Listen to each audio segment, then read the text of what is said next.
What if the reason your life feels heavy isn't because you're not enough, but because you've spent years betraying yourself just to be accepted?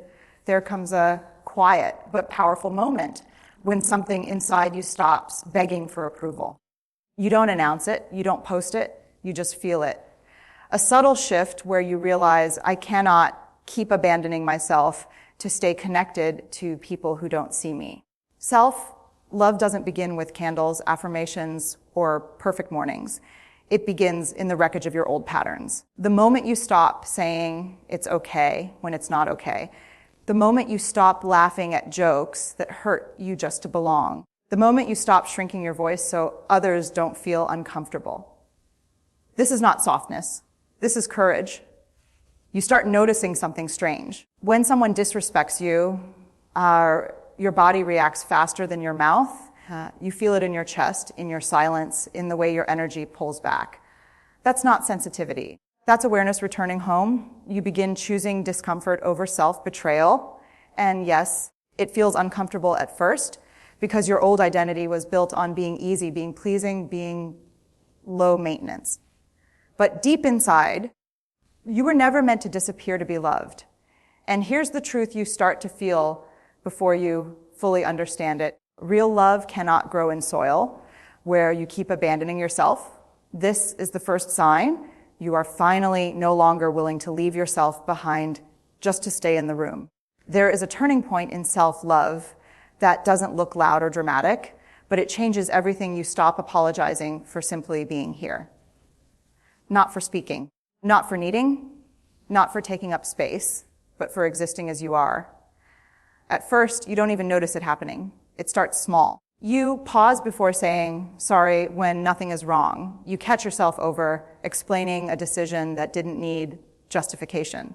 You notice how often you try to make yourself smaller so others don't feel inconvenienced by your presence. And then something shifts inside you.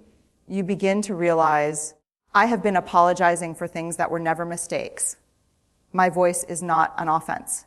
My boundaries are not aggression. My feelings are not a burden. This realization can feel unsettling because for a long time, apology was your way of staying safe. It was your way of being accepted. You learned that if you were always soft, always agreeable, always quick to take the blame, then maybe people would stay. But self-love begins where that pattern breaks. You stop saying sorry for answering a question honestly. You stop apologizing for needing rest. You stop saying sorry for saying no. And slowly, you start replacing apology with awareness. This is what I need. This is what I feel. This is where I stand. There is grief in this moment too. Grief for the version of you that thought love had to be earned through constant self-erasure. But underneath that grief is something stronger. A quiet dignity returning to your life. You are no longer treating your existence like something that needs permission. And that is not arrogance. That is the beginning of self-respect. There is a painful kind of honesty that arrives when self-love starts to take root. You begin to see patterns you once ignored. You notice how often you chased people who were already showing you, in subtle and obvious ways, that they could not meet you where you stood. And something inside you stops running, not because you stopped caring, but because you finally started caring about yourself more. You begin to understand this deeply unsettling truth. If someone consistently makes you feel confused, unseen, or almost chosen, that is not love in progress. That is emotional instability disguised as hope. And you were never meant to build your worth inside uncertainty. So you stop chasing clarity from people who benefit from your confusion. At first, it feels like withdrawal. Your mind tries to convince you to go back, to explain more, to fix it, to be better so they might finally stay. But your inner voice is quieter now and clearer. It says, I am tired of auditioning for love. This is not coldness. This is awakening. You start noticing how much energy you spend interpreting mixed signals, overthinking silence, and turning emotional crumbs into meals.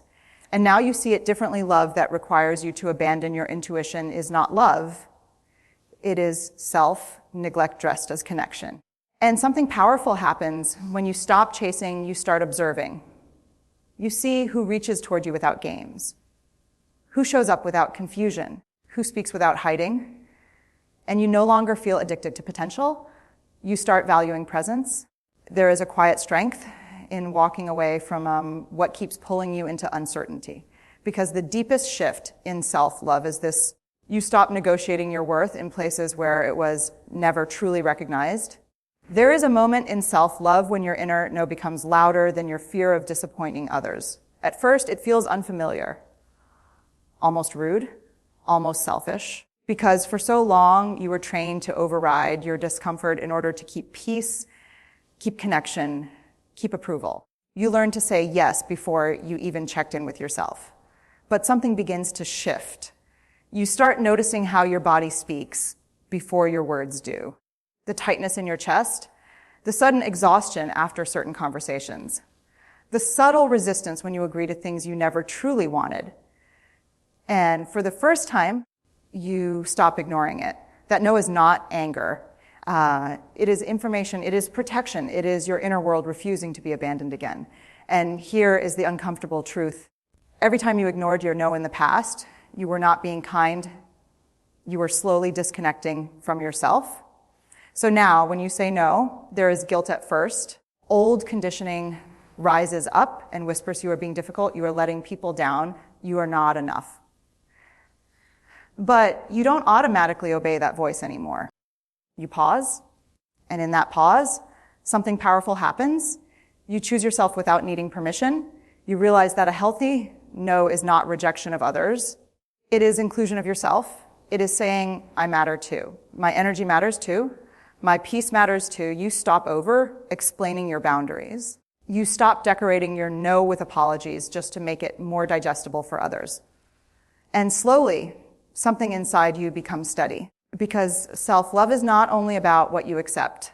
It is about what you refuse to betray yourself for anymore. And every honest no becomes a quiet act of loyalty to your own life. There is a painful awakening that arrives when you finally start loving yourself. You realize how easily attention used to feel like love. The text messages, the late replies, the sudden bursts of interest followed by silence. The emotional unpredictability that once felt like excitement, but was actually instability. You start to see it clearly now. Attention is not the same as devotion. Being noticed is not the same as being valued. Being pursued in fragments is not the same as being chosen fully. And that realization changes the way you attach to people. At first, it feels almost empty because your nervous system was trained to respond to inconsistency like it was passion. You thought intensity meant depth. You thought confusion meant chemistry.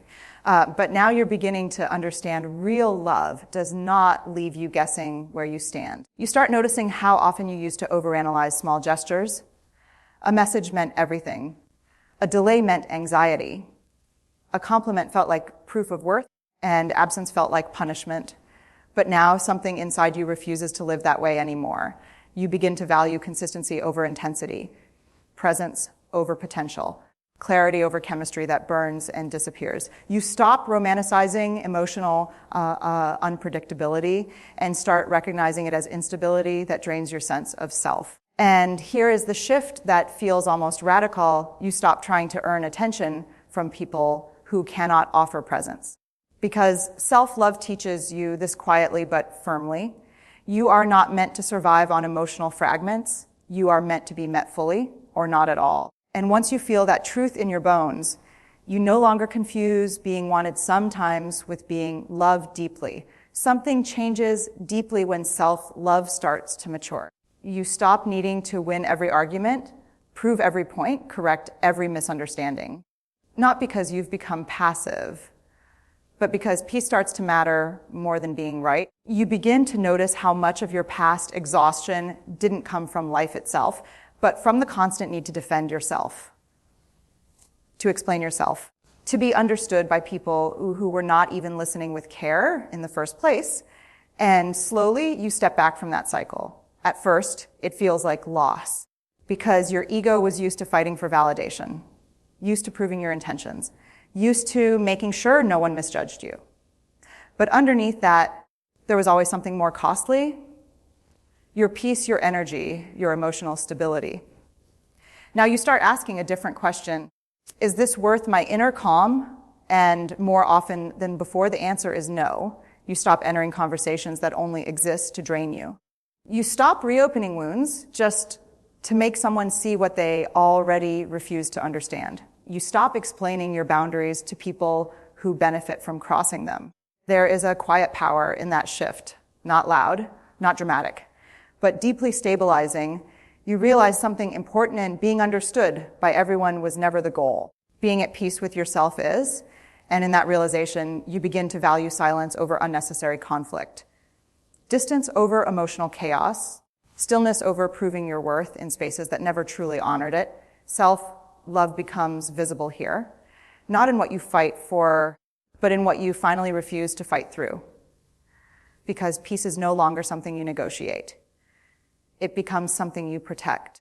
There is a stage in self-love where you start to question something you once believed deeply, that pain equals depth, and suffering somehow proves love is real. You begin to see how often you confused emotional turbulence with meaning, the highs that felt addictive, the lows that felt like longing, the uncertainty that kept your mind constantly engaged, constantly hoping, constantly trying to fix what was never stable to begin with. And slowly, that illusion starts to dissolve.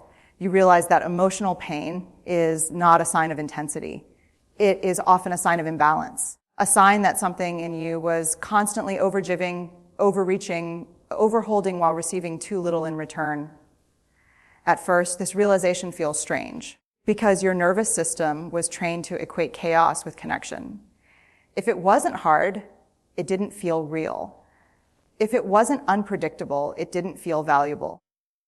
But now you are beginning to see the cost of that belief. You start recognizing how much energy you spent trying to earn moments of warmth from people who were never consistently available. How much emotional labor you performed just to keep something alive that was already draining you. And something inside you refuses to repeat it. You begin to understand that love does not require suffering to be meaningful. That stability is not boredom. That calm is not emptiness. That being chosen without confusion is not less exciting. It is what safety actually feels like. And this changes your entire emotional compass. You stop glorifying what breaks you. You stop rewriting neglect as mystery. You stop calling inconsistency passion. Instead, you start choosing what feels steady, respectful, and clear, even if it feels unfamiliar at first. Because self-love eventually teaches you this: anything that repeatedly hurts you is not teaching you love. It is teaching you endurance at the cost of yourself. And you are finally done romanticizing what erodes you. There is a quieter form of self-love that doesn't get applause, doesn't get validation, and doesn't get noticed by anyone. But it changes your entire identity. It is the moment you start showing up for yourself, even when no one is there to witness it. At first, you may not even recognize this as love. It looks ordinary. You keep promises to yourself that you used to break. You wake up and do what you said you would do. You rest when you need rest instead of pushing through to prove strength. You stop abandoning your own needs just because no one else would know the difference. But inwardly, something profound is happening. You are rebuilding trust with yourself because for a long time, you may have been someone who made promises to yourself and then quietly broke them when life got uncomfortable. I'll start tomorrow. I'll stop tolerating this. I'll take care of myself soon, and soon never arrived. Now something shifts. You begin treating your own words with respect. Not because it is easy, but because you are done being unreliable in your own life. And this is where self-love becomes real. It is not about how you appear to others. It is about how consistently you show up for yourself in private moments when no external pressure exists, when there is no audience, no approval, no recognition. You start choosing discipline that comes from care, not punishment. You begin to listen to your body earlier. You respond to your emotional needs before they turn into burnout. You honor your time, your energy, your limits, and slowly you build something powerful, self-trust. Because when you repeatedly show up for yourself in silence, your inner world stops doubting you. And that changes everything. There is a subtle trap that keeps people stuck for years. The belief that self-love will begin someday when you are finally healed, finally confident, finally different. But self-love doesn't arrive after you become perfect. It begins the moment you stop postponing yourself. You start noticing how often you've been living in delay. I'll love myself when I lose weight. I'll respect myself when I fix my career. I'll be kinder to myself when I stop making mistakes. And without realizing it, your worth becomes something permanently scheduled for the future. But something inside you begins to question that timeline. You realize you have been treating your present self like a temporary version of you, someone who doesn't deserve full care yet, someone who must earn basic compassion through achievement, control, or transformation. And that belief starts to crack because real self-love interrupts that pattern. It says, I don't have to become someone else to deserve my own respect. I don't have to wait until I'm better to treat myself with dignity. You begin practicing love in the middle of your mess, not after it is cleaned up. You speak to yourself differently when you fail. You stop using your mistakes as proof that you are unworthy. You stop postponing kindness until you deserve it. And here is the shift. You start becoming the person you were waiting to become by treating yourself like that person now. You realize healing is not a finish line you cross. It is a relationship you build with yourself every day, even when you feel uncertain, even when you feel unfinished. And slowly, the waiting ends. Because you stop believing that love for yourself is something you have to qualify for. You begin practicing it in real time as you are. There is a moment in every life where the chasing quiets down, not because everything is perfect, not because all the wounds are gone, but because you finally stop running from yourself. This is what self-love was always pointing toward. Not a version of you that is flawless, but a version of you that is no longer at war with who you are. You begin to notice it in the smallest ways. The way you don't abandon yourself in uncomfortable conversations anymore. The way you don't collapse into guilt when someone misunderstands you. The way you can sit with your own silence without trying to fill it with distraction or approval. Something fundamental has changed. You are no longer outsourcing your worth. You stop waiting for people to validate what you already know inside. You stop measuring your value through other people's reactions. You stop treating love like something you must earn through exhaustion. Instead, you start recognizing a deeper truth. Your relationship with yourself sets the tone for every other relationship in your life. And for the first time, that relationship becomes steady. Not because you never struggle, but because you no longer abandon yourself when you do. You stay. You listen. You respond. You choose yourself in ways that once felt impossible. There is grief in this journey, too. Grief for the time you spent doubting your worth. Grief for the moments you stayed where you should have left. Grief for the versions of you that didn't yet know they were allowed to choose differently. But underneath that grief is something far more powerful. Peace. A grounded, unshakable sense that you are no longer looking for a home outside of yourself. Because self-love was never about becoming someone new. It was about finally coming home to who you were before the world taught you to leave yourself behind. And you did.